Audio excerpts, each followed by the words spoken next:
Se sentant très fatigué, Jacob s'étendit par terre, sans oreiller ni laiterie pour se coucher. Il vit près de là une pierre, la prit comme oreiller et s'endormit. Beaucoup de gens ne peuvent pas s'endormir sans oreiller moelleux, mais Jacob dormit facilement. Et tandis qu'il était couché là, il eut un rêve. Il vit les cieux ouverts et une échelle reliant la terre au ciel. Puis il vit des anges monter et descendre sur l'échelle, et Dieu lui-même à son sommet. Il entendit Dieu qui, du haut de l'échelle, lui disait des choses merveilleuses qu'il ne put comprendre. Genèse 28, 13, 14. La crainte empêchait Jacob de comprendre. Son cœur en était rempli. Même endormi, il empêchait Jacob de comprendre. Il avait encore peur, s'imaginant peut-être qu'Ésaü venait après lui, bien qu'il ait marché très vite et couvert ce jour-là une grande distance. La peur le rendait incapable de saisir les paroles de Dieu.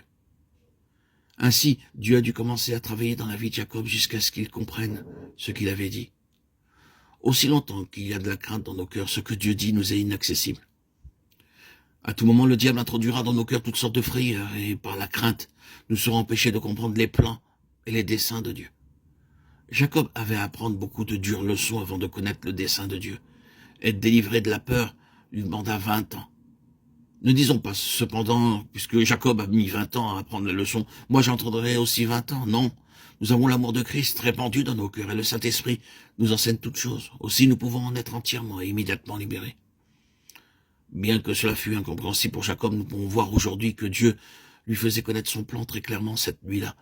Dieu dit à Jacob, « Regarde dans mon cœur et vois mes grands desseins pour toi. » Et quand Jacob sortit de son sommeil, il prononça ces mots dont la signification lui échappait probablement. C'est ici la maison de Dieu, c'est ici la porte des cieux. Genèse 28, 17.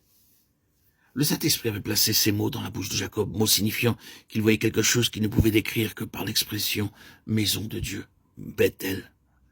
Il n'y avait pas de construction, mais Dieu disait à Jacob, « Je vais t'accorder une grande bénédiction, mais tu ne connaîtras cela que quand tu comprendras ce qu'est ma maison et comment la construire. Alors tu réaliseras ce que je te donne. » La compréhension divine de la maison de Dieu permet de nous approprier et de recevoir des mains du Seigneur Jésus-Christ les grandes bénédictions qui sont les nôtres.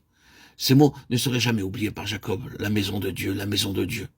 Et c'est pourquoi il appela l'endroit Bethel.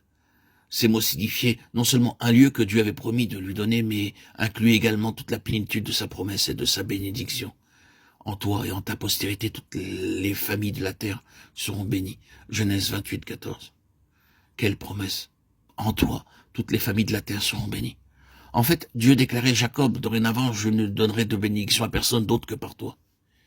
Et voici la déclaration de Dieu. Jacob, c'est seulement par toi et par ta postérité que toutes les familles de la terre pourront recevoir une bénédiction venant de moi. Vous trouverez parfois dans une galerie marchande une boutique ayant un certain article pour lequel le marchand vous dit « Monsieur, je suis l'unique fournisseur de cet article pour toute la région. » De la même façon, Dieu disait à Jacob, « Maintenant, Jacob, la bénédiction que je te donnerai sera telle que toutes les autres familles de la terre ne pourront recevoir ma bénédiction que par toi. » Quelle est la signification des paroles de Dieu? Toutes les paroles de la Bible nous sont adressées avec la pleine autorité de Dieu. Vous ne rencontrez jamais dans la Bible un mot inutile. Ce que Dieu dit, il exécute. En vérité, c'est le plan de Dieu que la bénédiction accordée par Dieu à tout homme le soit par le canal de Jacob. Aucune référence à la nourriture, aux vêtements, à l'argent ou à d'autres choses terrestres, non.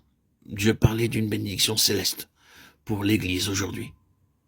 Car c'est en Christ qu'a pris naissance la nouvelle postérité spirituelle de Jacob.